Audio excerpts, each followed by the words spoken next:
ന്റെ റസൂല് പറഞ്ഞല്ലോ, അധ്വാനിച്ച് കിട്ടുന്ന പൈസയിൽ അല്ലാഹു ബർക്കത്ത് ചെയ്തിട്ടുണ്ടെന്ന് ആദരവായ പ്രവാചകൻ നബി മുഹമ്മദ് മുസ്തഫ.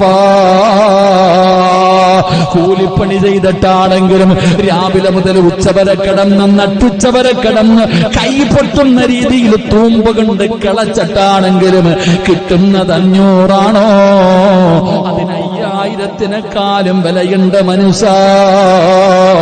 നട്ടുച്ചയ്ക്ക് മാർക്കറ്റിൽ പോയിരുന്ന് കച്ചവടം നടത്തിയിട്ടാണോ, അല്ലെങ്കിൽ പടച്ചവനെ കഷ്ടപ്പെട്ടിട്ടാണോ നിനക്ക് പണമുണ്ടാക്കുന്നത് എങ്കിൽ ഹലാലായ മാർഗത്തിലാണോ, അതിലൊരു ബർക്കത്തുണ്ട്.